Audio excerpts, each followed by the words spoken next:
Hello and welcome to Thrive by Design. My name is Ashley and I am here with Bella. Today we are going to unlock the Splenic Hub.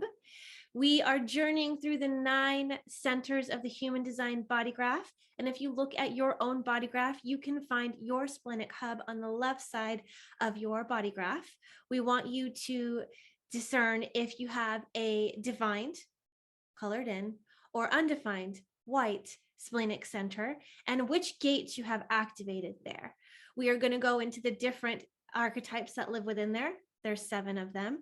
The different fears that these archetypes express, and we're going to go into the difference between instinct, intuition, and body awareness, because these are the themes of the Splenic Hub. If at any time you feel like you want to dive deeper with us inside the Splenic Center, you can join the Inner Circle membership for $44 a month. And this month, actually next week, we will be going into our intensive in the Splenic Hub. So please join us. And I hope that you enjoy this webinar and that you learn something new and have some great insights into intuition, instinct, and body awareness that we find inside this hub. Thank you so much for joining us. So when I was first feeling into the key that was going to unlock this hub, I felt like it should be the flower of life, because this is very much linked to, you know, our instinct, our survival. It's our animal nature as well. And I think that when you can tune into your body and the health of your body, you can feel when you're thriving, you can feel when you're surviving, and depending on if you have it defined or undefined, you're going to feel other people and their state of health and well-being as well. So this is kind of like an indication for health, because it is linked to your immune system as well. What do you feel, Bella? This is the first time you're seeing this, Bella, because we didn't go into collaboration for the key this time around. Yeah, what I've been feeling the last 2 days is that often when we speak about the spleen, we speak about the splenic authority. It's so much about the instinct and about the body awareness in the now. And I've been feeling more into the health aspect and the immune system, and especially now, you know, after 2 years of fighting this outside enemy that we call COVID, you know, that I feel like the spleen and the immune system and how an open spleen might adapt to the changes and what's going on, and how a defined spleen. I think that is an interesting inquiry as well. So I want to add today just that awareness of immune system that is in our spleen, whether it's defined or undefined. Okay, so again, the Splenic Hub is the place to be today. So instinct, intuition, and body awareness. And we call these hubs because it's like the gathering place for these archetypes. It's like the home. And so each of these archetypes have a similar theme, and that's why they are in the same tribe or home. So they gather in the hub, and what we can see is that we have the Librarian, which is archetype 48. We have the Intuitive, archetype 57, the Grid Worker, archetype 44, the Maestro, archetype 50, the Guardian, archetype 32, the Daredevil, archetype 28, and the Perceiver, archetype 18. And these are the archetypes that live within this hub, and they all have that relation to instinct, intuition, and body awareness. And this series is brought to you by the Inner Circle. So this whole journey that we're doing, we do this inside our Inner Circle membership community.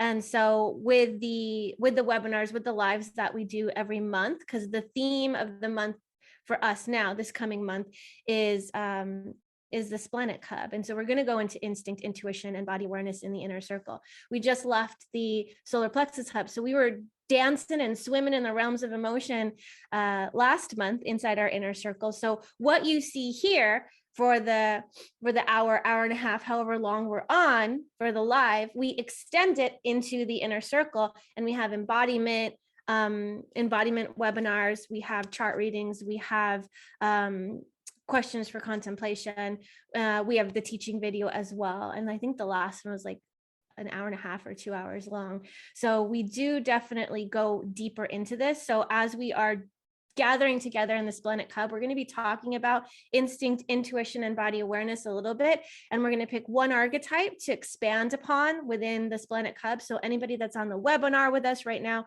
we're going to put up a poll at some point, and you guys are going to pick which archetype you want us to expand on. And that's what we're going to be doing today. So again, if you feel the calling and you've been joining us for these Thrive by Design webinars every month, and you feel like you want to go deeper in this one, maybe the Splenic Hub is calling you and you really want to dive into your own intuition and health, and want to join us in the inner circle. It does matter who's in the inner circle, because the people that are gathering together kind of dictate what energy we are feeling into energetically, intuitively, and we are curating based on what we are sensing. It's not a mental thing either. It's just like whoever's in our field, they're helping the co-creation process. Is that kind of what do you experience, Bella, with having this all in the inner circle and journeying together? It was like you were saying yesterday, and I think you might only have posted in the inner circle, but how many times it's morphed and it's changed, and you birthed this even before you and I knew each other. And this was one of the places coming in working with you where I had so much excitement, because I was like, there's so much potential, whether we're 50 people in there or 5,000 people there, it is this place. And I often call it a creator studio. And we're seeing that this year, that more and more of the people some people have been there for a while, they are stepping up and they're doing things for the whole community. And I also feel the other things with the inner circle that I love is that on Facebook, we have this melting pot with everybody and so many beginners that don't even know where to start. The inner circle has a path. So when you don't know where to start, there is a curriculum, like there is something that we are doing every month, and there is more clarity on those bits and pieces that you could start with. So I like to have this more guided creation that we have in there. And like you say, absolutely. And for me, there has been, before, when we had much more women for a long time, I had this feeling of like the yin and the yang, and I want both. And now some of our more active members are men. And I love when we have that richness of so many different qualities and expressions in there. So yeah, I'm excited about it. And I also know that it's going to morph and change many more times. Yes, we're adaptable, and we feel into the container, and sometimes it dies to transform. But shout out, to the men. Hey, Jeremy and Hunter and Thierry, thank you so much for being part of our community and being so active as well and sharing your essence, because we do generally attract a lot of females, a lot of feminine energy. And so to have that masculine anchoring is so important. And that's what Bella desires and feels into as well. And we've been calling that in more and more. And I love the quality of sacred masculine that's showing up to kind of anchor us. So it's beautiful. So brought to you by the Inner Circle. That is where the Thrive by Design journey will be. And you can follow this link if you want to sign up and join us. We start our intensive next week, and we'll talk a little bit more about that afterwards. But let's unlock the Splenic Hub together. Let's do it. Okay. So this is where we'll hang out for a little bit together. Again, you can see that the splenic center is here in the body graph, and it is so beautiful. It links to the throat, to the G, to the sacral, and to the root, and to the ego hub, to the ego center. It does not link with the emotional center, however, but it was at one point together when we were 7-centered beings, and part of the split was that these two split apart. Somehow when we started with the body graph, when it was the root and the sacral, it was easy. We could just take the root chakra and the sacral chakra, and we were doing those intros for each one of the centers. And then I realized when we were doing the solar plexus, like I can't say that's the third chakra, because then I would have to include the spleen. I would have to even include the ego, because there is something with the third chakra. It has to do with determination and the will, and that is in the ego center. So as you're saying, here in the 9-centered being, we can't just use the chakras or the 7 centers in order to say, okay, this is this center, this is this chakra. But I do want to say here that the splenic center is the most primitive awareness. So that's what animals also have. It's a body instinct that is going to help you survive, and it's going to keep you safe because it's going to have those signals that you are in danger, and then it's taking you out of danger so you can survive. So it's the primitive awareness. And then we have the ajna, which is the mind awareness, which is the human awareness that we don't have in animals. And that's what we have been using and developing now for, especially like since the 1800s. It's been, and we can see that also in the era of the crossover planning, where we have a first line reality, we have the 9 and the 16, a lot of detail, and we are problem solving. And however, now that we're going into 2027, it's not going to be enough to have body awareness in the spleen and kind of mental awareness and left brain problem solving.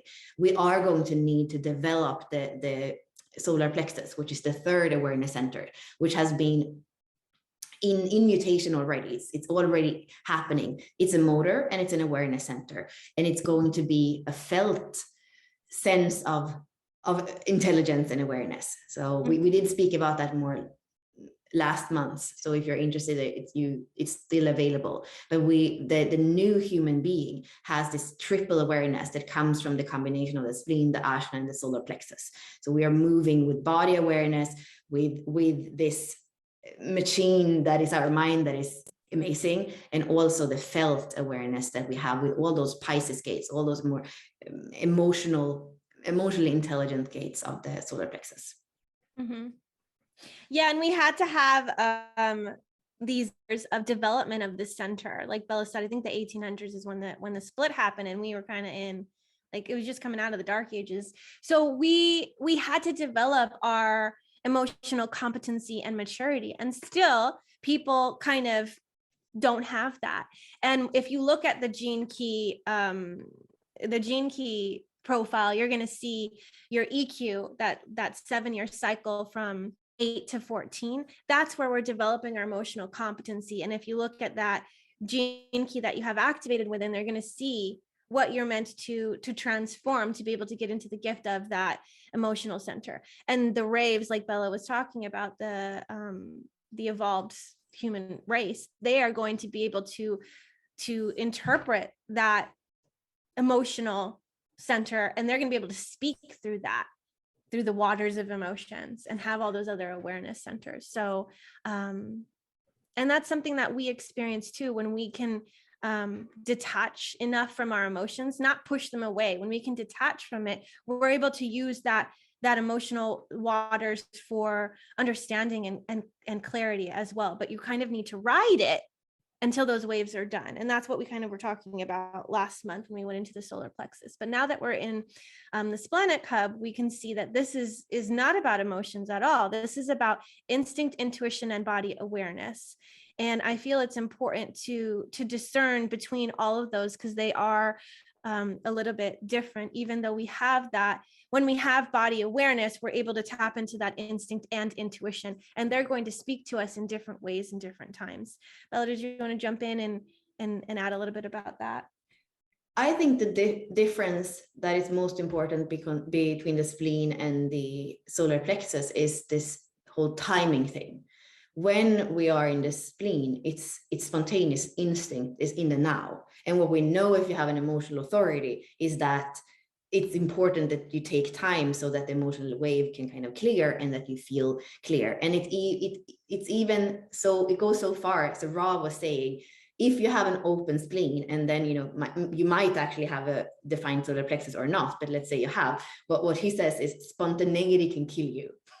And I think that that's a little bit like too much to say, but really in the center, when it's defined, you are working with your process, which is consistent, and you can really trust when there is this awareness in the now of something. The thing you want to understand is that when it's undefined, you're filtering everything. So it may not even be yours. So that thing, take it with a grain of salt, but spontaneity, if it's open, you're going to learn about your immune system. You're going to learn about those fears that are in here and what you're filtering. It's really about the wisdom and a learning process where you're a student if you have an undefined spleen. So it's not on the first thing that you feel that you jump on it. It's more about seeing how does it work through your filter, depending on what hanging gates you have, or you might not have any hanging gates.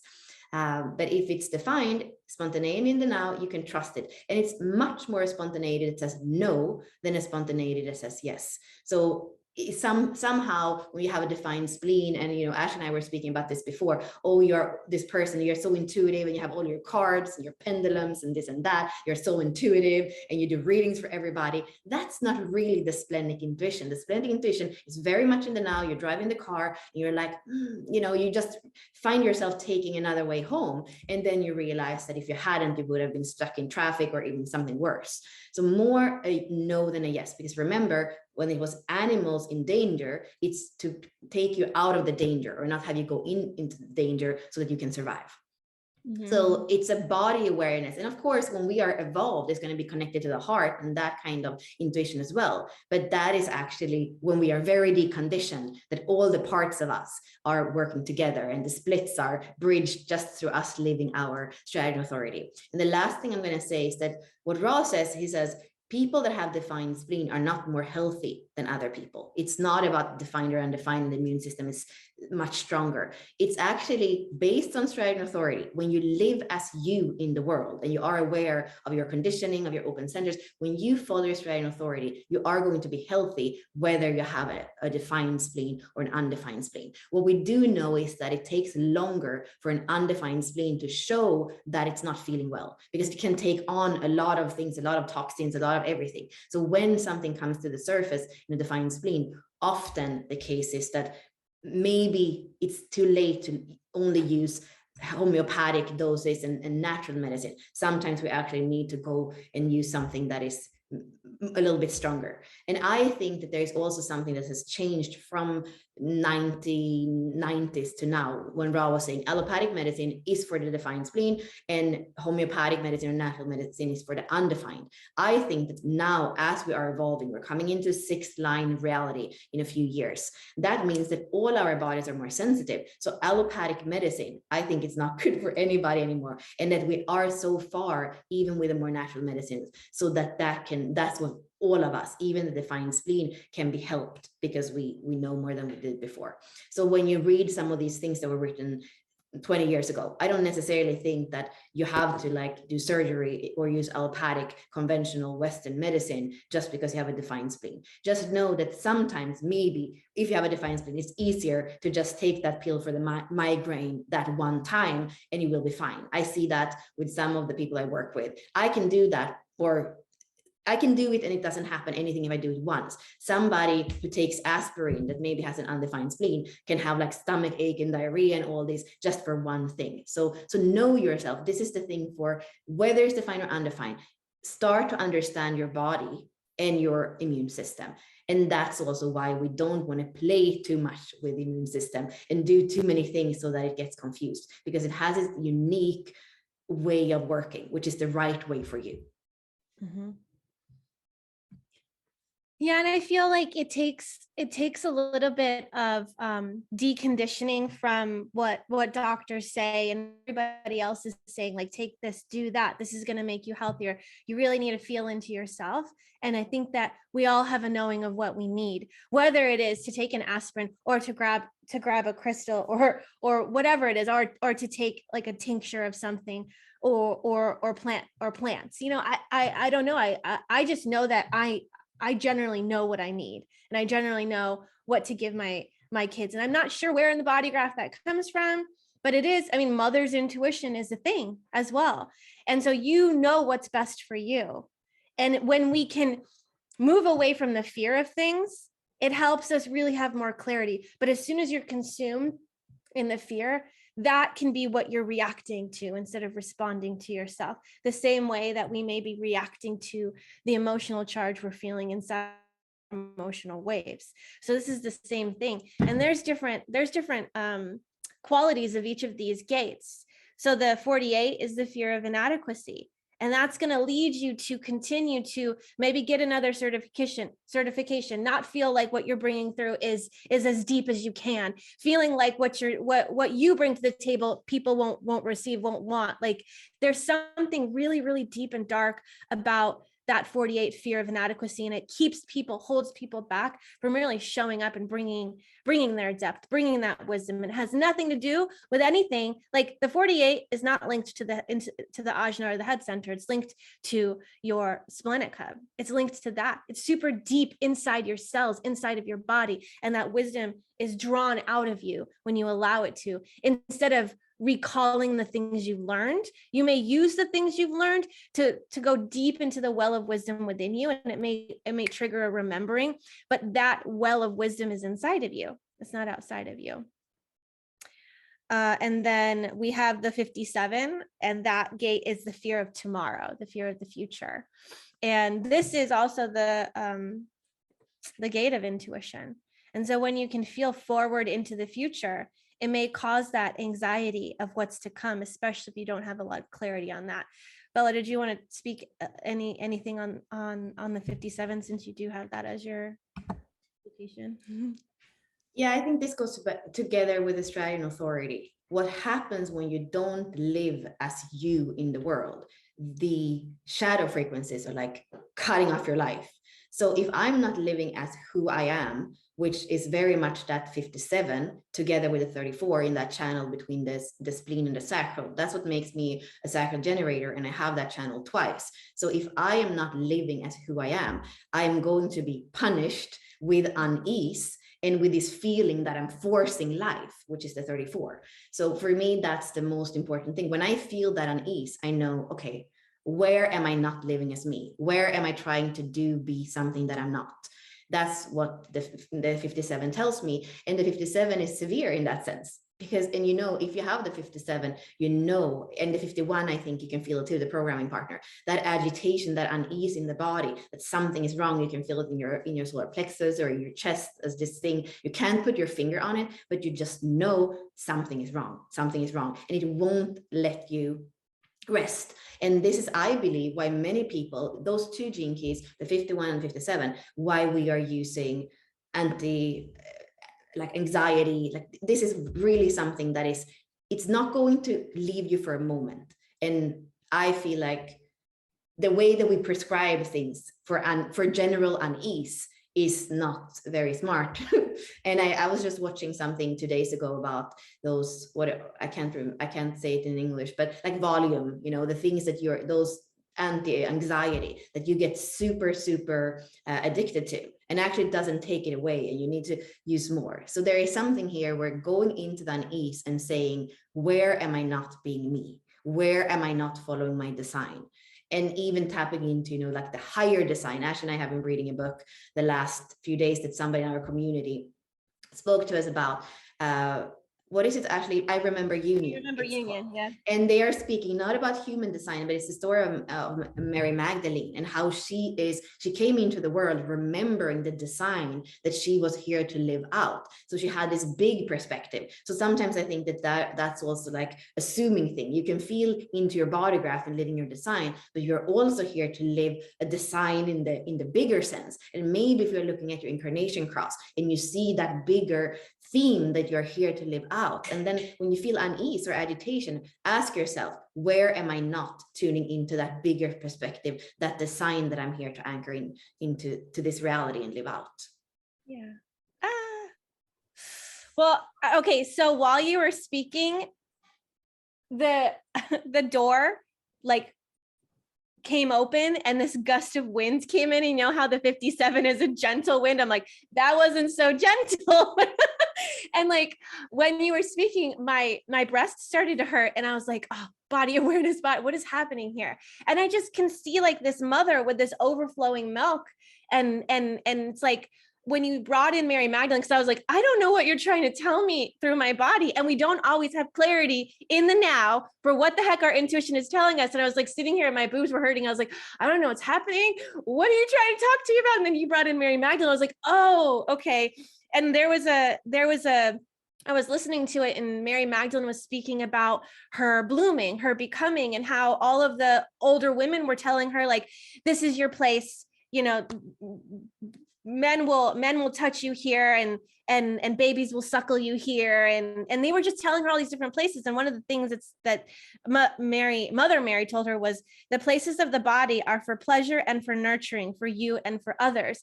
And when you're thinking about this body awareness, you're here to nurture yourself. When you ignore that feeling inside of your body, like, oh, I need to pee, I'll just hold it off, I'll just wait.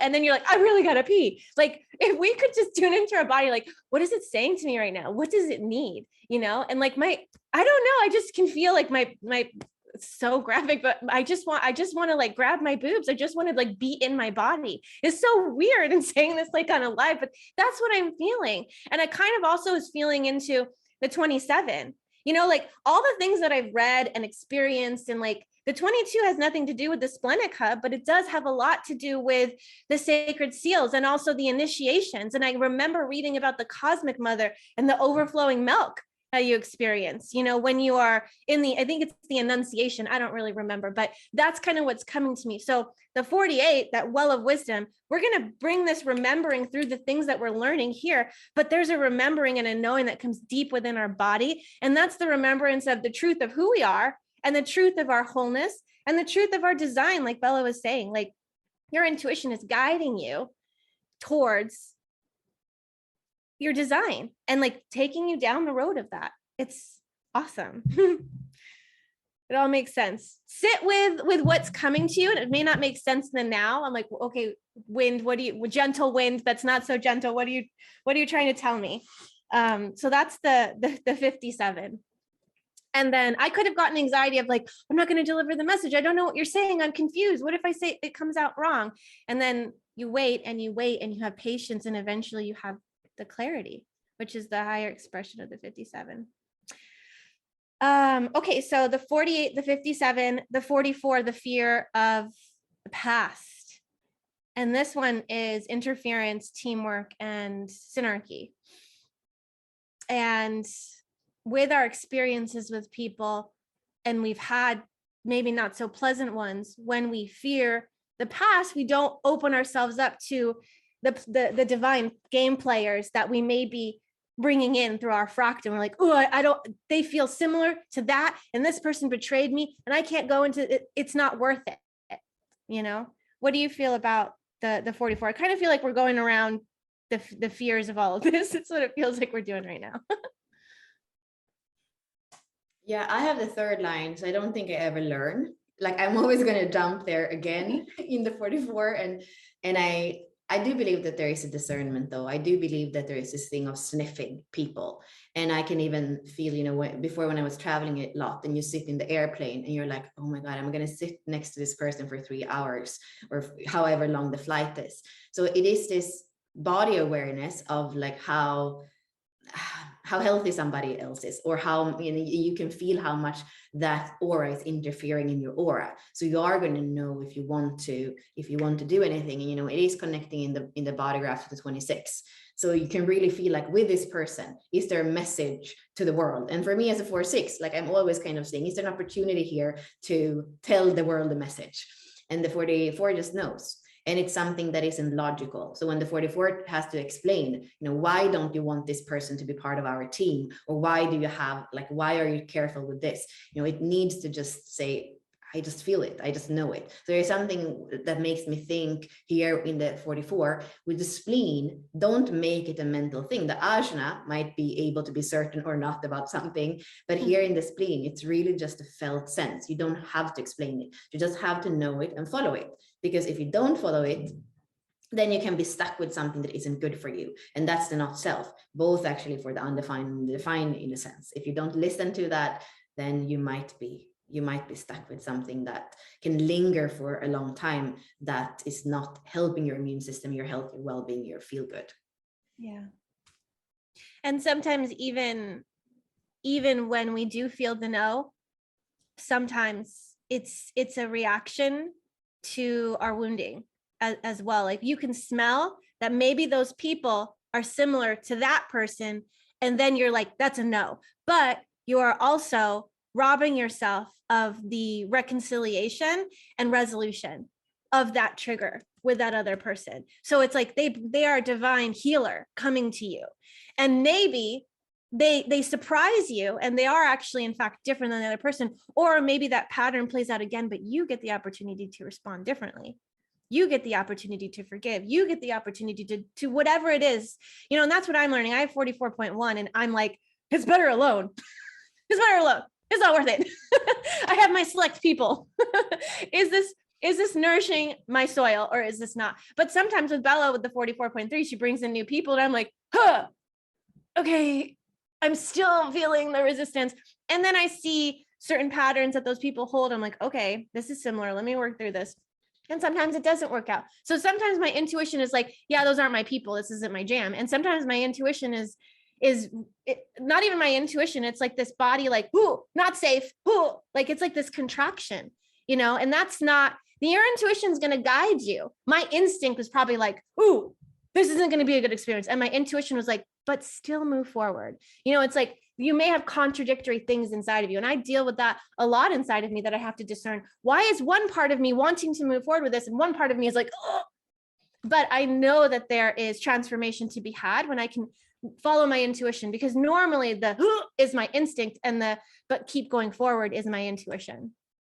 And I think this is something we're going to dive deeper into once we go into this intensive that we're going to do with the spleen, because I think the trauma, and it's like a buzzword right now, possibly you feel, but there is something here where when there is trauma, your body can tell you something to keep you safe, but it's not actually what, you know, following that is not going to have you move beyond some of the trauma and experience more bliss and more health and more connection. So I think we want to go into also those times where the PTSD of the trauma says one thing, but truly your body awareness, it's actually shadowed by that and you actually don't even hear it. So but that is more advanced, but absolutely that's something we have all experienced trauma in different degrees, and even if we feel like we haven't experienced this in this lifetime, it's part of the DNA, so we all carry it. And it's, I think, especially with the center, it's something that we want to look at.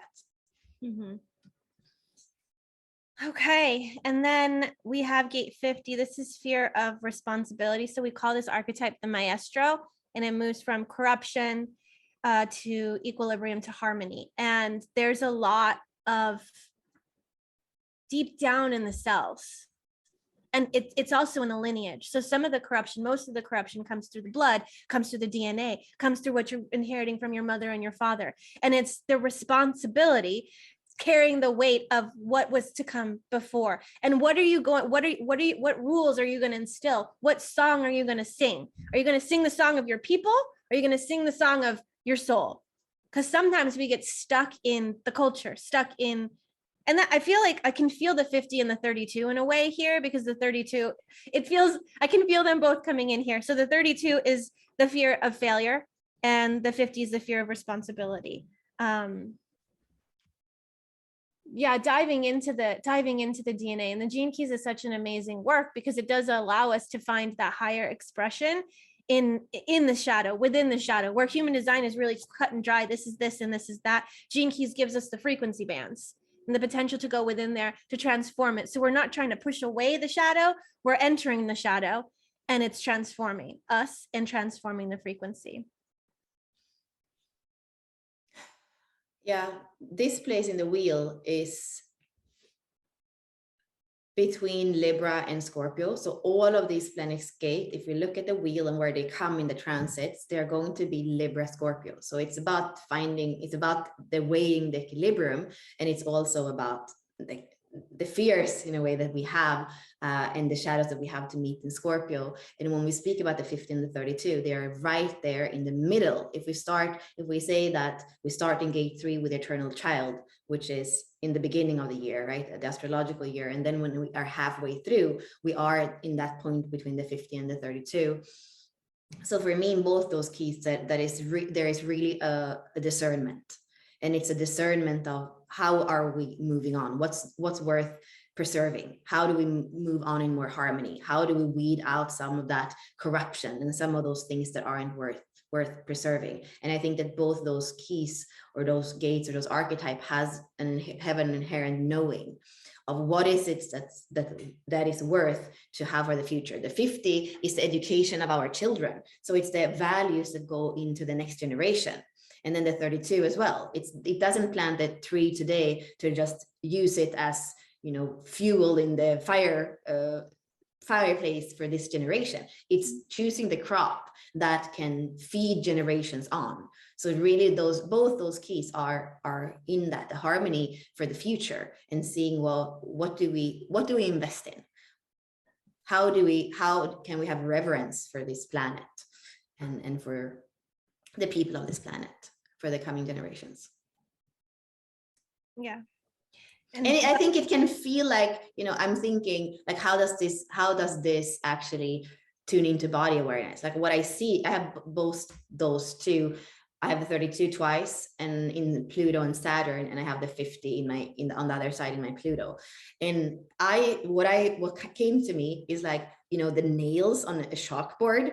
Like there is something sometimes when I see things in this world that we're doing as humans, that feels like the nails on a chalkboard, because I just know inherently that they are so far away from reverence and veneration of this world and of everything we've gotten with Mother Earth and our own makeup. And I think that that's a discernment that the 30 and the 52 can have. They just know when something is corrupt and it's not serving the whole. Mm-hmm. Yeah, and I wanted to show this because you did mention about Scorpio and Libra, and where it sits, and actually all the spleen activations are in the same place, where you can see there's dispersion through the wheel, the mandala. This is 365 days in the year, right? And so you can see that in Libra and in Scorpio we have all of the splenic gates together. So it's color coded. So just how to look at this chart is color coded. So you see the color of the center, and then you're going to see the gates that have that color. So like you see the spleen is yellow, and then all the yellow gates are on that side of the wheel where Ashley has the rectangle. So I love to look at this wheel. It's powerful. Let me get rid of that. There we go. Yeah. So and then moving forward, I mean, Bella spoke wonderfully about the 32, and she has the 32 and the 50 as well. And the 32 is the fear of failure, the ultimate fear of death, and failure would be to not survive, to not continue. And so that's where that instinct comes in, to perpetuate the species, to keep it going. And we get to also decide what dies and what stays alive within us, and what we're carrying on from generations, what we're carrying on from the community, from our cultures, from everything. And what do we want to water, and what do we want to let die, you know? And you get to decide what you want to preserve in your life, not just your life, what's your legacy too. And that is such an important quality of the spleen. You know, what gets to linger, what doesn't get to linger, that even puffs, or how you say, like that pierces the whole not self thing, because the not self thing is, you know, am I holding on to something that's not good for me? So when you get to ask this question, you naturally tune into the true self of you, and having your spleen working for you and not against you. Mm-hmm. All right, so the last two that we have in the spleen are the 28 and the 18. The 28 is the fear of death. That one's a powerful one. So we have purposelessness, totality, and immortality.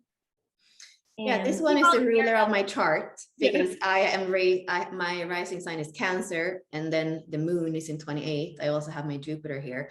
I think that this goes back into circuitry. This is also something we go deep into when we are doing the intensive. So when Ashley was saying right before the 32, she's like, oh, this is the fear of failure, the fear of the ultimate fear of failure. The 32 is part of the tribal circuitry. So it's going to think about, I die, my tribe die, like my whole, you know, it's about me and my tribe.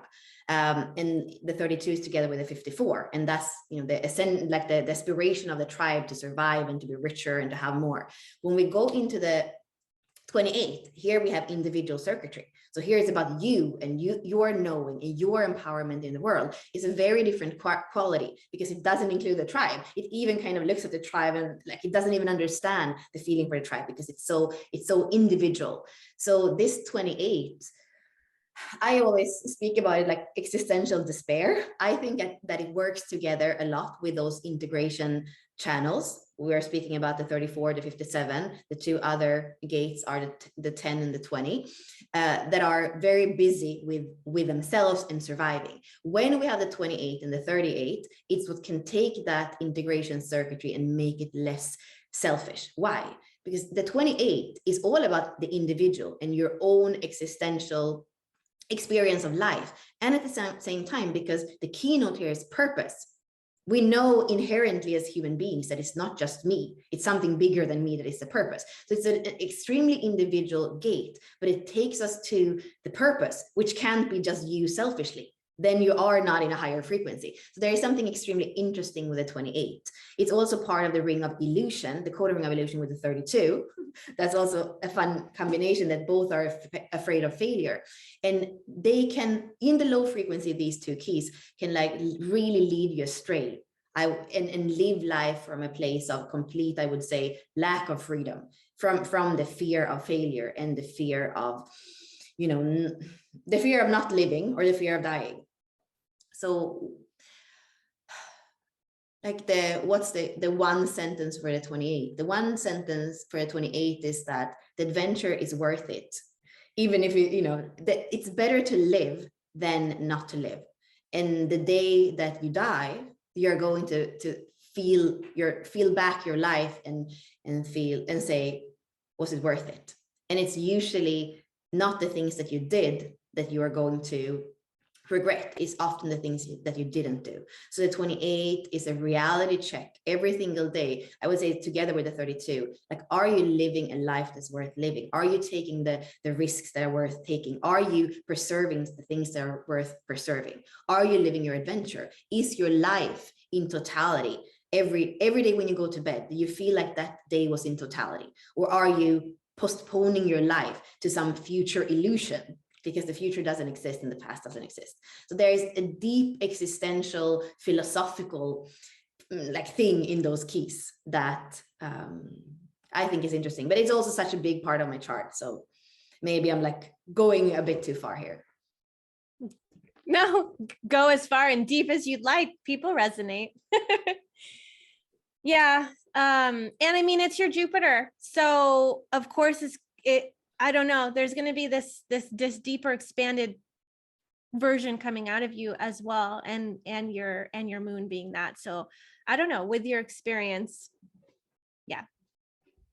Okay. The last one is the 18, and the 18 has, it's called the perceiver, and we have judgment, integrity, and perfection.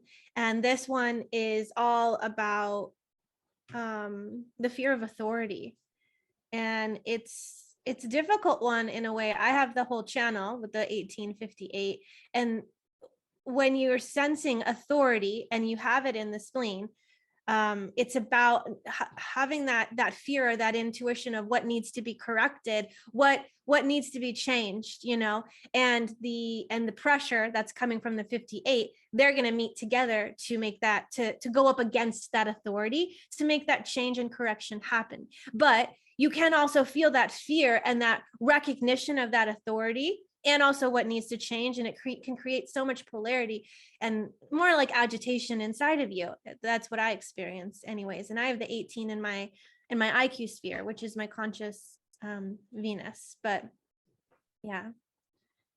Yeah, I think people that have in their activation sequence the 18 and the 17, because they always go together, that's the risk of actually being kind of taken out of your spleen somehow, because the 17 is in the ajna, and it's also very much about looking at those patterns and how they can be improved, and that can take you out of the body and into the mental improvement of things. So I think it's important to know when you have the 18 that you have those different awareness centers, the felt awareness, and then the intelligence of your mind, and also the body awareness, and find a way of balancing those different inputs, and not just do the things from the mind and be a person who just points out what needs to be corrected. And especially if you don't have the 58, that there is something here with the connection to the root and that vitality in the 58. But if you don't have it, I think it can sometimes even be more challenging, because you see all the flaws, but you don't necessarily have the life force or the vitality or the perseverance either to like go after them and fix them. So you might just be somebody who complains a lot and sees all the faults of everything. The same way for the 58 of recognizing the dissatisfaction and like, I don't like this, but I don't really know they don't have a solution. They don't have the intuition of knowing how that needs to be corrected. They have the energy, but they're like, oh, I just don't like this. I don't like this, you know? So they're friends. They come together, just like anything when you're looking at your body graph, seeing where you have those hanging gates, the ones that don't have the whole channel. It's like you're reaching out for that friend to come in to help you bring the energy from one side to the other. And it's all about the flow of energy and the movement of things. And that's what we're doing when we are using our intuition too. Body awareness. What is body awareness? It's about being able to sense, what are you filtering? What's coming from you? What's of you? And what's coming into you? And how are you interpreting that? And your intuition is going to feel into the emotions that are coming in, or they're going to feel the thoughts that are coming in. Me and Bella, like I'll say something, she's like, oh, I was thinking that. Or she'll say something and it's like, I was thinking. We both have open head and ashna. So we're just passing stuff between each other. I don't know if it came down divinely or one of us got it and then the other one got it. We don't know. There's no discernment there. It's like, who got it? Where was it sourced? I don't know. Both of us have gate 11, which is ideas. So we all have tons of ideas and hearing each other's stuff. So your intuition is the ability intuition is not emotional.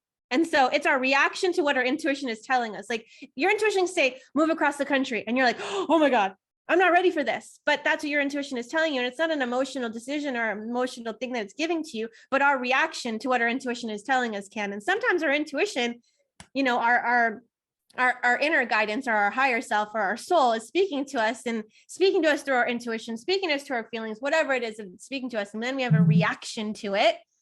And that's our ego. That's our little self being like, oh, this design, I don't know if I like this design. I don't know if I want this destiny. But once you hear it, it's going to tell you and it's going to whisper it to you. You know, it's going to come and go. And you're like, whoa, what was that? And then it's going to come and go. You know, it's in the now, your intuition, your instinct, your body awareness. It's like now, in the present, happening now, right now, right now, right now. And that's it. Yeah. Okay. So, I feel like we need to feel into our intuition, because initially we were like, you guys on the webinar were going to pick the archetype that we went into, and then we went into almost all of them. So I'm also wondering, what do you feel, Bella? We do need to talk a little bit about the inner circle, but what do you feel intuitively to enrich this container as well? Yeah, I have one more thing that comes back from what you said in the beginning and I didn't go into that I want to share. I see that some people have used the Q&A. So if you're on and you have a burning question, you can put it in the Q&A. We don't promise to go to all of them, but we'll go through them, because I think that there are some things there that can be more exciting than even choosing one archetype and going deeper, because we already went deep. What I am feeling, Ashley, would you bring up the keyhole again? Because I'm just seeing what that symbolizes for me. You know, you see that Ashley and I both have a mandala today behind us. I have many different backdrops. I've been using this for a while, and there's somebody in the Gene Keys ambassador, she says, Bella, like, you know, I like seeing you, but I'm stuck on like looking at this thing behind you, because for her it was like, even the colors and the way it's laid out, it was like hypnotizing for her. And she, like, I went back and see, where did I get it from? I think it was Etsy or something. But there, you can see that there is a geometry that has a harmony or like a kind of perfection. Also in what Ashley has behind her, there's a geometry. And the way that the keyhole or the key head was made out for this sphere, it has that perfection. It has the flower of life. It has that geometry. And this is what I feel it's so important to understand about the immune system, about your system and your body. We are all connected, but it has a unique way. And if you go deeper, you're going to say Ross speaks about B cells and about, you know, like he goes into on a biological level, really to the science of this. But for me, we don't even have to go there, especially not today. But there is a perfection on the way that your immune system works. And we know there has been, you know, pandemics for like ever, as long as the human being was here. And we have it also with different kinds of animals. And like, it's the way that our DNA mutates. And it's something that it's the way that we evolve. And I think in what's so short as one human lifetime, we have to trust that we have been equipped with an immune system that is perfect for our vessel.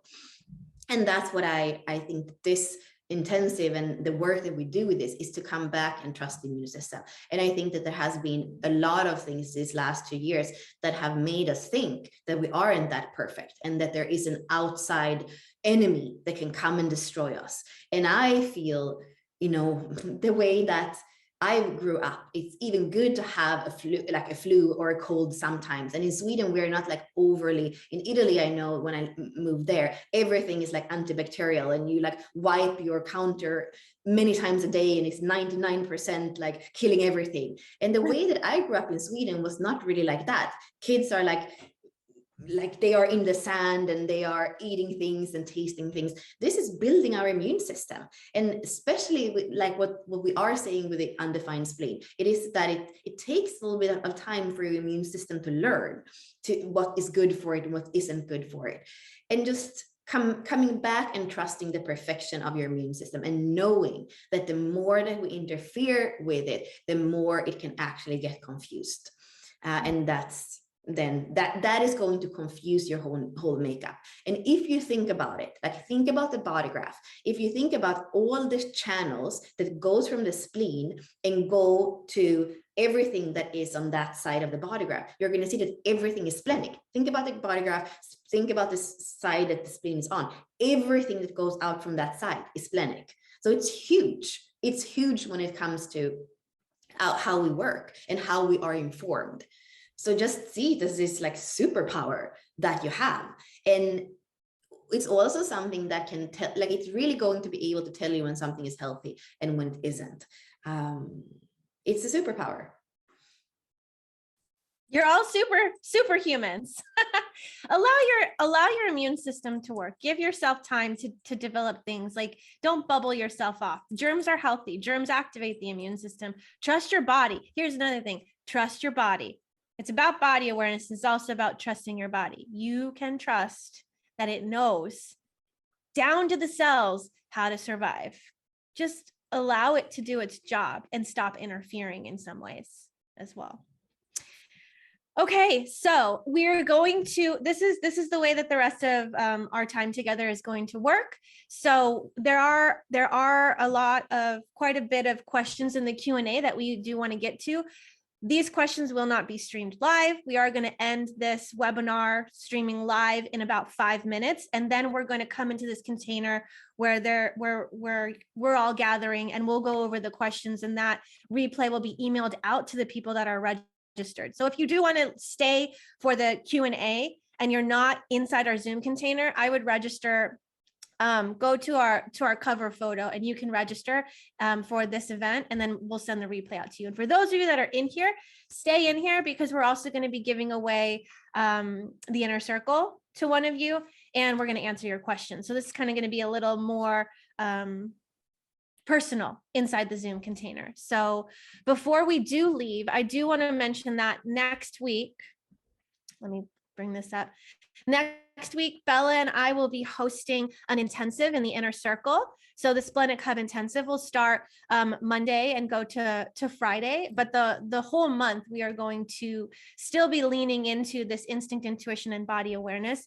So the inner circle is our membership. And inside that, you have access to the Academy, which is our online learning platform, and then the Facebook page. So there's a lot of discussion, a lot of community happening within the Facebook page. It is $44 a month. And so Facebook Community Academy portal, we have discussion prompts. We're going to bring in some intuitive games. So that'll be fun too, really learning to develop your intuition. We're going to be going into the body and health as well, I know. And we'll have an embodiment webinar together. The teaching will also happen next week as well. We're going to do chart readings for people that are in the inner circle. So the focus will be on the Splenic Hub. So you'll see that live. But if you are in the inner circle, you have the opportunity to have a chance to win a chart reading, and then whatever else our intuition brings through for us there. So Yeah, this is inside the Academy portal. So this was from the Sacral Hub. So you can see that we list everything in here. There's rolling content happening in the inner circle. So you have to be live and present for this Thrive by Design series. Although people that are in the inner circle do get access to what we call the vault. And that's all of this previous videos and activations and meditations and things that we've done in the past. There's even a couple courses in there as well. So not only are you getting what's alive right now, you're also getting content in the vault that we wanted to share with you. Bella, I think that this would be an amazing time for you to share, like what are the intention and the core pillars of what the inner circle is now? Like, how did it change and why are we shifting to like the community aspect of things?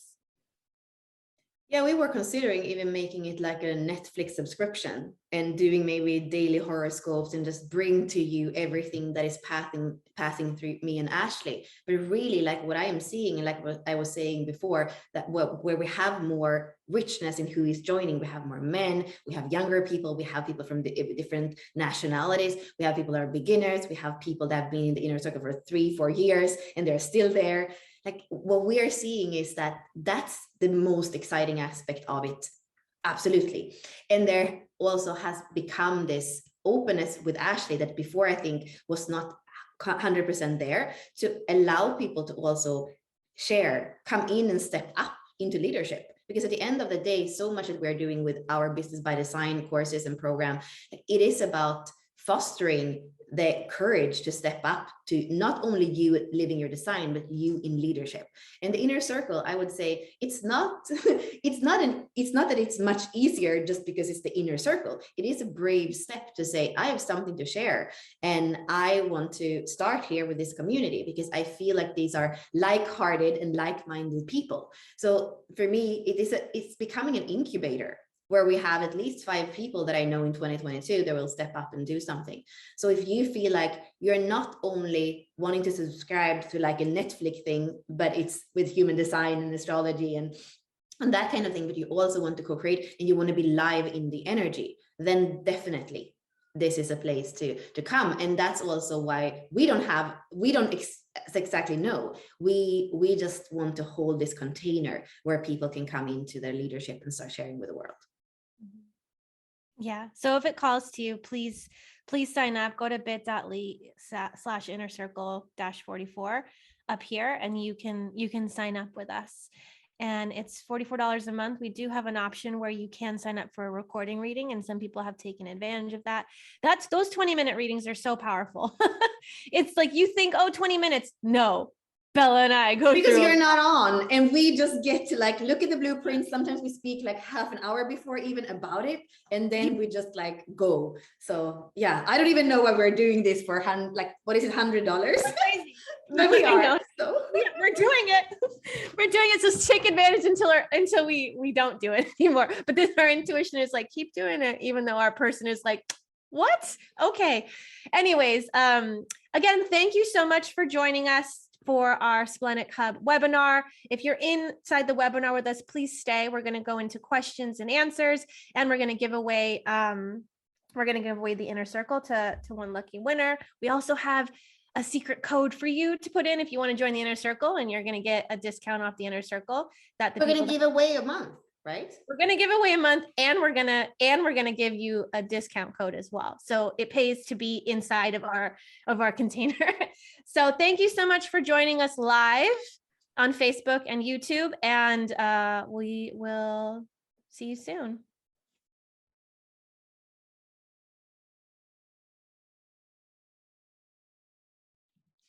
Hi. No, hi, Pamela. Hello.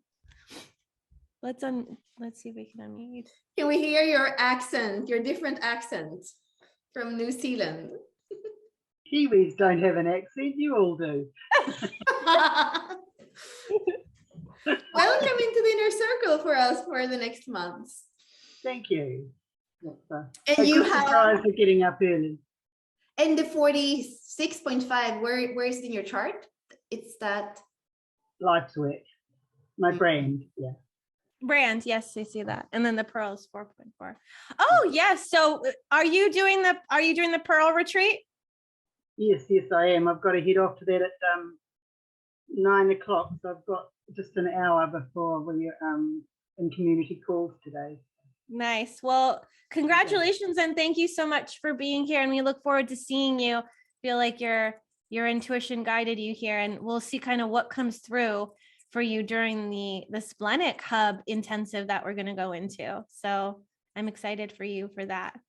I'm excited for me too, because I have 18.6 as my IQ. So that's Oh, you have the 6th line and I have the 1st line. Let's collect notes. I'm in the details of it and you're in the overview. Can we collect notes and bridge the gap?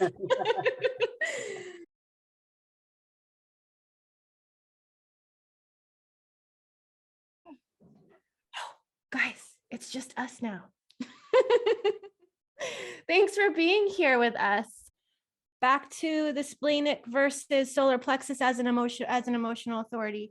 When do I listen to my defined spleen versus riding the emotional wave? Because it looks like Aaron has the spleen and the solar plexus defined and is an emotional authority. So yeah, do you want to answer this one? Yeah, because your authority is emotional. You always want to be aware of where you are in your emotions. I feel like the most risky parts here is when you're in the high or in the low, of course, because then it's actually you have to learn to discern what is this. Okay, so there is something here. I'm going to kind of take a little bit another route. What's dangerous for you is the seeking of feel good when actually you should just be holding the discomfort, whether the discomfort is the spleen or it's the emotional center. Both those centers can have you like want to just feel better. And that's often not the way out. So I would say with a defined spleen, when there is something in the moment where you're, again, in the car going down the road and it says, don't go there, I would actually listen to your spleen, because it's not something that feels emotional, that you have, like Ashley was saying, you have a reaction to something that says, when there is no emotional explanation for why you are feeling something suddenly, I would trust the spleen, but I would always be aware of where you are with your emotions, because that's your authority. Mm-hmm. And be a little bit like when you're trying to escape discomfort by like feeling good, and you're like, that's also something to be aware of, because we go, especially looking after the feel good can sometimes not allow you to live what you're really here to live. Those are good points. And remember, your inner authority is emotional. So if there is a wave or there's a reaction to what your emotions are triggered, I would wait out that wave, unless you're freaking out and your intuition's like, go this way. I don't go this way. Just do it and then pull over and feel your emotions or something. I don't know. But imagine. And also just know for yourself, like, what is a split? Like, you are going to feel times, like you're going to have times where you're completely neutral emotionally, and then you can really feel how the spleen speaks. So in those moments where you are in neutrality, get to learn your spleen, because then even when you're in emotional wave, you're going to be able to discern if that's the spleen that speaks or not. So especially use those moments of neutrality to say, oh, spleen, whatever gates you have in there, savor them and get to know them, those archetypes. Mm-hmm. And before I forget, Pamela, can you put your email in the chat so that we can get you your free month? Okay, I like this question. I'm gonna bring this one up, but Jennifer asks, I'm curious about the 1648 and being enthusiastic when there's a fear of not being enough or qualified. Is there a need to be enthusiastic as an outlet of the spleen? And for that, I want to bring up the circuitry, because it helps to see the way that this all works and what the 16 and the 48 is actually doing within this circuit. So I know that to go deep in anything, you have to be enthusiastic about what it is you're learning, what it is you're mastering. And the fear of not being qualified, that could trigger you to, oh, I need a certification. But I didn't get certified in human design, and I don't have the 48 either. So I don't think I'm a good candidate for this though. But I didn't go and get certifications. The depth that I went into, because I'm a 5-1 with the first line, the depth was like immersing myself into those studies. So when you feel like you need a certificate to like prove like, oh, I went deep, that is probably like operating out of, you know, that not good enough. And I don't know where it would source from, but I think that with this understanding circuit, what we're looking at here is we're experimenting, we're investigating, we're trying to see, you know, what rhythm is good, what is good for us or not. And for the collective, it's not just for you, it's for the world, it's for others. So when we don't show up in our genius, when we don't show up in our depth and our wisdom and our mastery, then people, the collective is not benefiting from us, because we're like keeping small, because we feel like, oh, I need this and I need that and I need that before I show up. The dilemma of, you know, holding back your wisdom for fear of like not knowing enough. I don't know. What do you feel about I don't know. I had this hit to like look up the collective circuitry, but I feel like, I don't know if I was clear enough with this, but I do feel like it has to do. No, I think it's a good inquiry for Jennifer. So let's take some of the other questions that are in the, I mean, I would just say for the first one, do you have a take on the trio 57, 20, and 10? Yeah, these are part of the integration channels. So here it is about you being in the now, feeling into the things that are like, it's you in the now, and you have 3 or 4, you're only missing the 34. So a lot of you being busy with your own thing in the now and feeling into your intuition in the now. And it might feel from people on the outside like you're like not available, but that's fine. Yeah, like Bella said, it's from individual circuitry. Okay. For the 57, which is my unconscious sun sign, when I feel unease, anxiety, that is an instinct that I'm not living in my design, correct? Is there any intuitive information coming from the feeling of anxiety? I think that human beings have a million different reasons for feeling anxiety. So, I mean, I would say it's not purely just the 57 that can make you feel anxiety. Like if you have 4th lines in your chart, there is usually anxiety there. I think that there's always information when you dare to be with something, when you dare to sit with it, when you dare to hold it. This is a lot with the 57 and the 48, even more. Like when you can either not collapse in or run away from any feeling, there is information there for you. And I think that a part of it is to just know, okay, you know, it feels uncomfortable, but I survived, because there is an information in those fear gates of not surviving, because it's an instinctual center that is helping us to survive. So there is something with you calming your own nervous system and saying, okay, this is extremely uncomfortable in my chest, in my solar plexus, wherever it is, and I survived. And what's here for me? You know, to ask yourself what's here for me. And then the same thing was said probably when you wrote the question. You want to make sure that you are the most that you can following your design, following your SNA. Otherwise, for you with the 57, I would say the unease, the agitation can be even more present and even more palpable than for other people. And I think the more you work with your intuition and feel into like how it's registering in your body, you're going to feel into the neutral. There's no the neutrality of it. It's like there's a reaction that might come after the intuition speaks, after you have the knowing or the feeling of this. That's where you're having the reaction to it. So if you can catch it right before, you can also know if you're spinning, and the spinning is where you got this idea for how to have a solution or fix things or get rid of the anxiety. So what came first? The anxiety, the emotion, or the knowing? And if you're not clear, then just wait. That's my take on that too.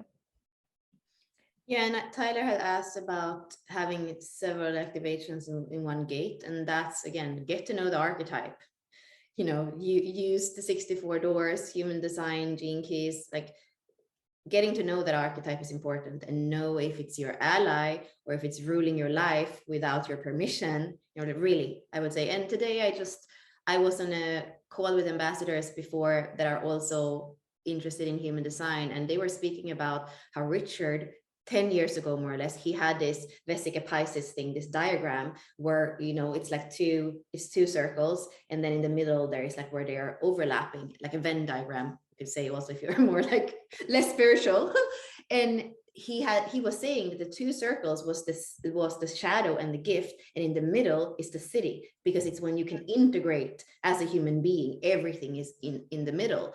And I think that that's, if you can see each archetype as a Vesica Pisces that is going to have all these, and if, you know, you want to see, are you living more in the gift? Are you living more in the shadow? Are you trying to escape in the city? Are you like, or how are you integrating these different parts of this archetype? How are you allowing it to dance with you? Especially if you have a lot of different activations there. The same thing, you know, if you have a split and there's one thing that bridges the gap, like there are some key archetypes in your chart that your human design chart is going to tell you about. These archetypes, you want to get to know them, because otherwise they could rule you without even knowing it. That's what would be my answer. Sorry, I'm gonna get these. Okay. Oh, Christine is on with us. I hadn't even seen her. Okay, I'm going to take that question. Can you expand a bit about those that are sacral authority, but also have the spleen defined?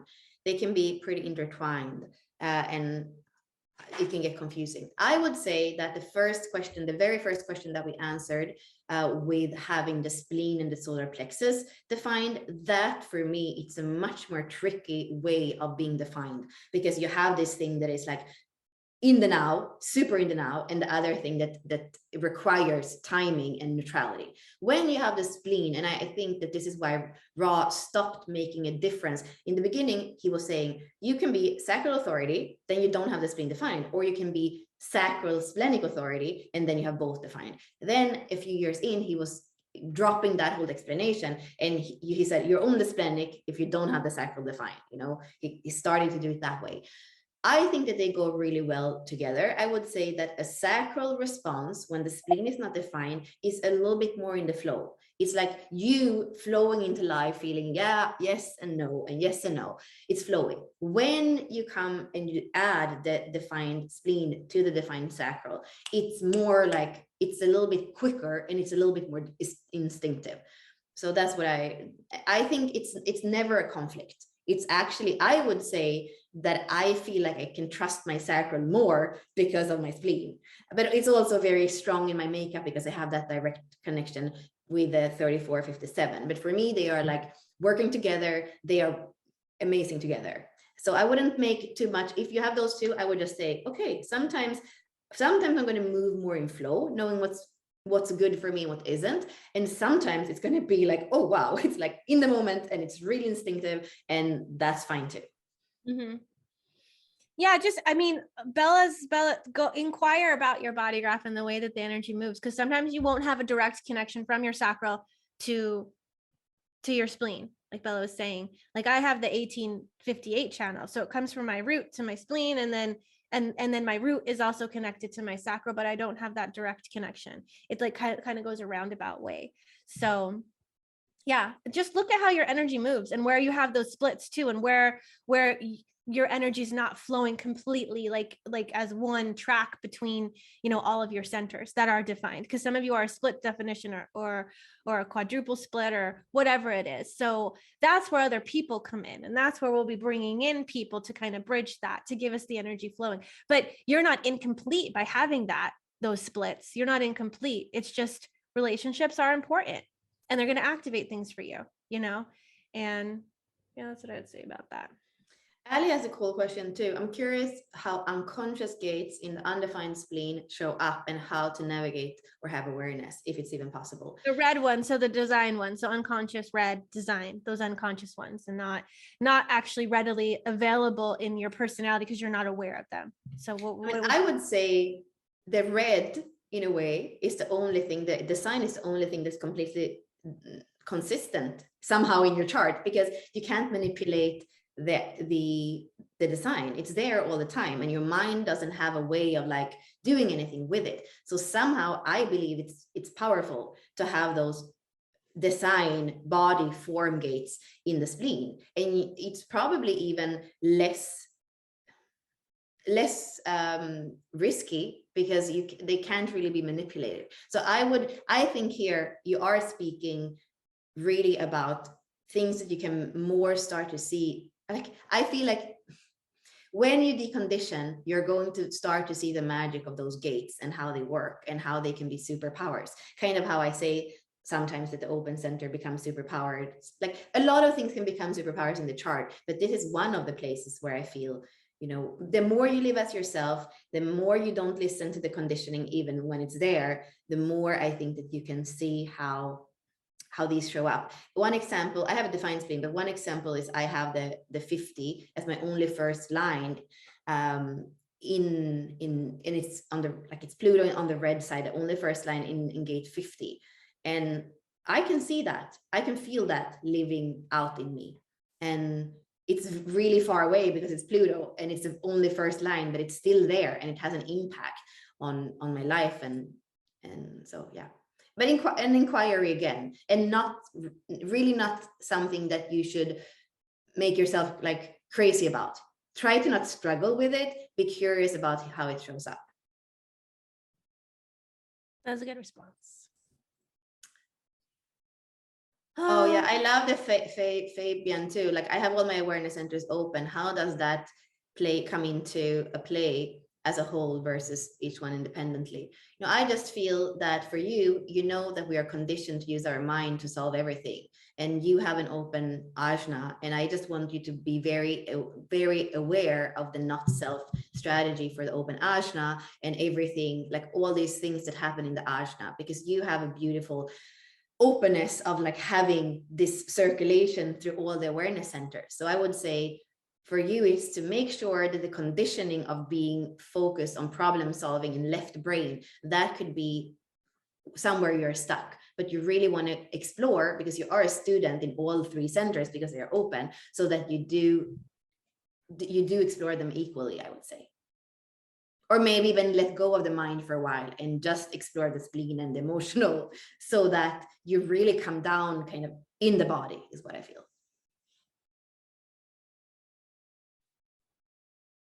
Okay. I like Robin, I want to answer your question. My cousin has a defined spleen, but physically had her spleen removed before she was 20. Does anything come up that you can share about that would help us all? Having that defined spleen, and if you can think about it, the spleen is, it holds all the fear gates, and there's something to, and maybe it was learned, because we can be in the shadow of those defined gates, and the more that you're in the shadow, the more you're going to create dysregulation and disharmony within yourself, and then that can manifest as those physical symptoms where you need to generally have your spleen removed. But I also feel like she's 20. She's about to be 21, where you have fully incarnated. She's in the last 7-year cycle, and it's almost like, I need to get rid of this because it's not serving me moving forward. Because maybe what was inherited, or maybe what was conditioned, or whatever that came from the family, is being held in the spleen. So she needs to physically get rid of the physical spleen to be able to move forward. That's what I feel intuitively, is like it was a blessing for her to have her spleen removed, because there was too much corruption in the cells of the spleen that she needed to have that removed, so she wouldn't carry it on moving forward as she fully incarnated. You can also look at what gate she had defined and see maybe which ones, like if you look up, if you go into like Kindle, you can look up the spleen or different parts of the body to see which gene key is linked to the spleen. So the 32nd gene key is the physiology is the spleen, and also the 48th gene key, the lymphatic system, also the spleen, like it also is linked to the spleen as well. So the 32 and the 48 are the ones that are connected to the spleen, like physiologically. All of these are in the splenic center, the splenic hub. But if you go and investigate those two, the 32 or the 48, you can see, did she have any of those activated? Or if it was open, is that kind of where some conditioning came in from her family? Maybe her mom or her dad or somebody else had the 32 and the 48 really strongly, so she was conditioned in that way. So I would say, that's probably what contributed over time to needing to have her spleen removed, because she was also saying, no more, we're not perpetuating this, you know? And so her removing that also enabled her to be able to come into the higher frequency, so that if she ended up having kids, maybe she's not going to pass that on, because this was her way of saying, I'm not watering the spleen anymore. Like, we're going to get rid of the spleen. We're going to get rid of that. And physically it's gone, and working through it energetically, it's no longer in that densest part of your body. That's gone. Now you're just working with the energetic. So it could have been part of her dharma, her destiny, to, you know, do that for the whole ancestral line. And that's what I feel intuitively. I don't know if that is actually the truth, but it feels like truth to me. So yeah, I want to say, like, that would be a misunderstanding that maybe, you know, the body, the fear, the shadow can do. When we speak about the spleen, we're not speaking about the physical spleen. This is not biology. Like, we are speaking about the splenic awareness. So it's not actually the spleen. And I think there has been not enough maybe looking at those correspondences of where the physiology is in the body. Ashley and I had somebody who did correspondences from a biological standpoint, and he actually did the whole body graph different, and he moved the spleen to the other side where it actually is in the biology. So I think absolutely, like you know, what you're saying, Ashley, you can feel those things, and there is, like, you know, a shortcut. You think that cutting something out would make you feel better, you know, or a part of you thinks that somehow. So I would say it's very important that when we have those centers that we're working, we're not speaking about biological correspondences. I would more even go to the metaphysical reasons, like, you know, Lois Hay, for example, she's speaking about obsessions on the spleen. Like, these are obsessions. So I would say, after this thing that happened to her, you know, if she continues to obsess about something, even, you know, whatever it might be, whether it's like cutting out more parts of herself, that's going to be important. I think that it's a big door area where we can go in. And I believe there's Martin Grassinger from Germany, who did holistic, what did he call it? Holistic design or something, where he goes in and he's looking. I was going to bring up, before I was looking at my phone, a photo, but I'm not going to do it now, but where we are looking much more into in the body graph. It's usually not, you can't really look at the center and speak about specific functions or biological correspondences. You actually often need to look at the circuitry or the whole channel. But this is really where we need to go deeper. And if somebody's interested, come into the inner circle and kind of do the work. I remember last year speaking to Richard about the health sequence. We're bringing in Chiron, the asteroids, to look at the health and the way back. And I think that could deprogram what Ashley maybe was feeling intuitively with this girl, that there's a part of her that she doesn't want to address, so she wants to cut it off unconsciously. You know, this is where, with the health sequence and bringing in the asteroids, there is a way where we could walk that part back, so we can include all the parts of ourselves. So I think that there's a huge area of work that comes here that you're kind of opening the door to, Robin, from just asking this question. And we could just, there's so much to say about it.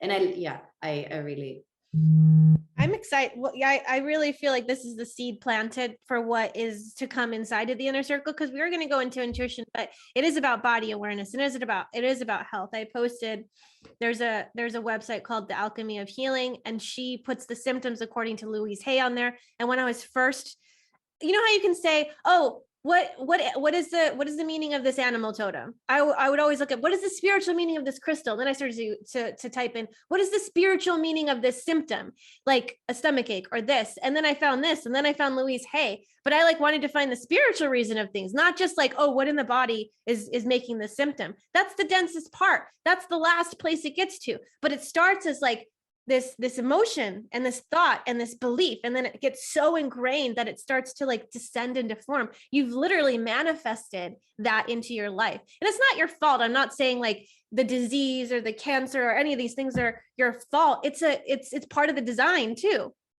to get through this, to feel into this. Like if Bella mentioned Chiron too, Chiron was the wounded healer, and he had to learn all these modalities trying to heal himself from the poison arrow that Hercules shot at him, because he couldn't heal. He was immortal. So he stayed alive with this pain in his leg forever and ever and ever. And that's what made him an amazing healer. That's why they call Chiron the wounded healer. Sorry if I'm talking really fast. I'm just super excited about this. Okay. Okay, so I want to, there are 3 more questions. I already answered Jeremy in the chat before. PHS is helping you to digest. And of course, when your digestion works and your gut works, and you know, like the way you digest life, when you're in harmony with that, you're gonna have health. So absolutely, that's helpful. And I would say that indirectly, it also can influence your immune system for sure. And Amanda, like both for both of you, when we speak about integration channels, so that is this like crossroads of the 34, the 57, the 10, and the 20. It's about your own empowerment. And it's funny, if you have it with your husband, it's like when you're together, you empower each one of you to be empowered in themselves. It's a bit weird because, you know, these are ultra individual gates. They are more individual than the individual gates. They are like centering you in life as somebody who's living out life in the now. And it's going to empower you to do that. And we can inspire others because you are empowered. So that's what I would say with them. And then we have a super controversial question. So are the jabs going to root out those who outsource their power to authority that never deserved it from the beginning? That's a very controversial question. I would say, like Ashley was saying, there is a bigger design, and there is a choice or something that's already been written. And I was speaking on a call right before. I remember 13 years ago when I lived in LA, I came across Dolores Cannon, and I was listening to a video of her when she says, in 3 waves, we're going to have beings come in with awareness, higher awareness. And the first ones are the people that are like my parents, like 40s and 50s, they are born. And they are going to be very rare, and they're going to have this awareness inside of them of what's coming, like a higher awareness. And my mom is one of them. She was very much before her time, but her body has not really caught up with that high frequency. So she has a lot of kind of blockages in the body where she doesn't know how to live in this higher frequency through that vessel. Then we have the children to those people. So like me, this generation, and we come in already like with the seed kind of planted in our cellular makeup because it was already in the awareness for our parents. And we can go out in the world and actually start to kind of be like a little bit like we are light candles, and we go out and we're not pushing it, but just by being, we are lighting some more awarenesses out there. And then we come to our children, that is before usually the rave children, and they are already born with this awareness. You can hear a 5-year-old already like asking you a question that you're like, where did that question even come from? They are born with this awareness. They're already embodied with it when they are born. And in my generation, I was lucky because my mom, you know, I came through her, but a lot of people in our generation are waking up. And a lot of us that are here are probably waking up through human design and gene keys, because we are like, oh my God, like it's almost like an early midlife crisis or a late midlife crisis. And we're like, this was not the way to live. I wasn't me. And then we wake up and we can inspire others to wake up. So what I believe, I can see my own dad, he has terminal cancer, and it's only like 10 days since I know it. He has all the integration circuitry, like Trev and Amanda were asking about. So he's here to be busy with himself. He's a manifesting generator. He's a 1-3. He also have the 35 and the 36, the transistoriness. He has to live it out. He has to go into the turbulence and the crisis himself. Otherwise, he's not going to evolve. And there is something when he has decided to take all those vaccines, when he was also doing another kind of treatment at the same time. His immune system is a super defined spleen with all these integration channels, but his immune system couldn't take it. I start to believe that was part of the script, that he has opted out, and this was a way for him to opt out. I have to say that the way that he's dealing with his death sentence basically is something that I wouldn't be able to deal with. So even my own ego of thinking that I'm more spiritually developed than my dad, you know, with me having the 28, the fear of death, and the 20 and the 32, like the way that he's handling this, I'm like, oh my God, I'm so far beyond my dad that, you know, like I admire him. And there is a healing, I think, even when I'm going to see him, beyond everything where we haven't been able to understand each other. Because when we meet, there's only going to be love. that's the only thing that matters in that kind of goodbye. So in order to, you know, to really look into it with your question, Trev, I would say, I believe that it's already part of the design. We have decided it's not about deserving. It's really not about deserving. It is about what is our role in the script. I also believe that there are some of us that came in with a certain role, and by the way we live, looking at the city and the shadow and the gift, we can also change the script when we are here. And that is the free will, or the illusion of the free will. The script is written, and it can also be rewritten as we are waking up. But it's something that it's not to be judged. Your script is not to be judged by anybody else. Boom. Everything has a higher destiny. And since we're individual players, like looking at it from like, we're in it and we're of it in a way. And I think that for like what Trevor was talking about for the vaccine, I can feel the 16. And we talked about the 48 today. That's linked to, you know, that wisdom and that inadequacy. The 16 and the 48 are working together to really come into that mastery, to come into the depth of who you are. And it's linked to your divine plan. It's linked to your design. So what I felt when you were saying that was that whole channel. And I mean, among other things, but that's what I want to bring through right now. The way that humanity is living at, we are on the spectrum of consciousness. We haven't came about like that anger and that fear. And there's some indifference that people are facing. And in the 16th gene key, if you go and look into that and you read that, it's not taking responsibility. The indifference is like, you see somebody dying on the street and you don't help them. You're like, oh, we're not going to get into that.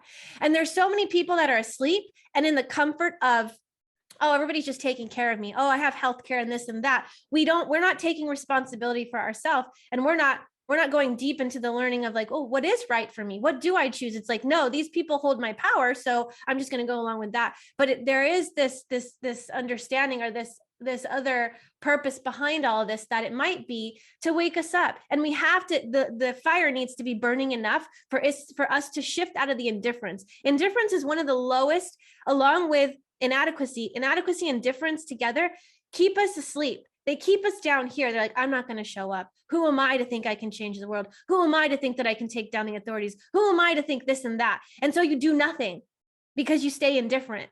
But part of answering the call, waking up to the call, is that we all have a divine purpose, and we're all orchestrated to be a certain thing in this whole divine plan. And yeah, a lot of people are going to die. And yeah, things are going to get worse before they get better. But everybody needs to wake up to decide what we want as a collective. Because like I was showing you with the collective circuitry, we're here collecting data to see, is this rhythm right for us? The 5 and the 15. Is this correct for humanity? Oh, it's not?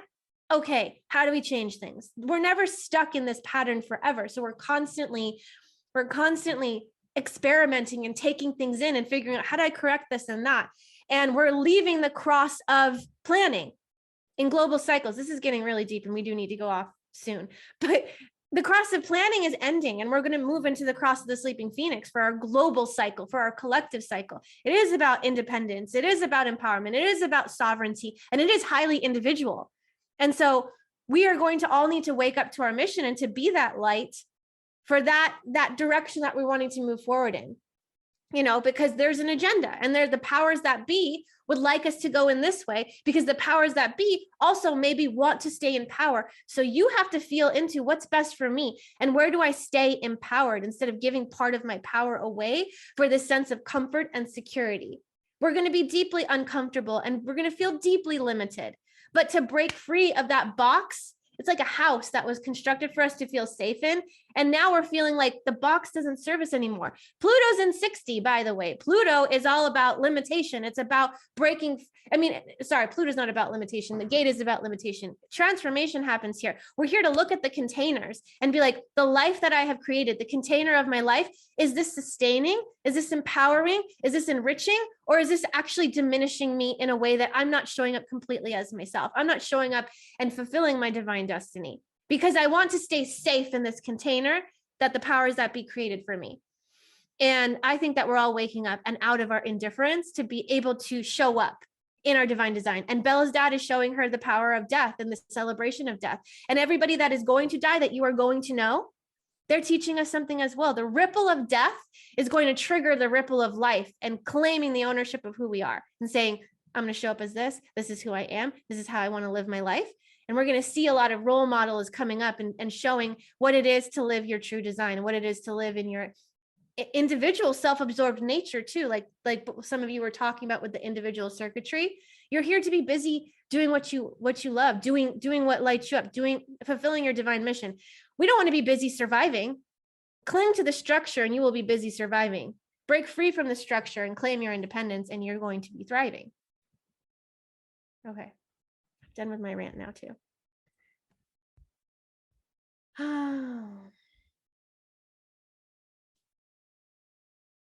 I think that we're done. We're done with the questions. Are you muted, Bella? Oh my God. I don't even sorry. I was like speaking. Yeah, I know we have another call.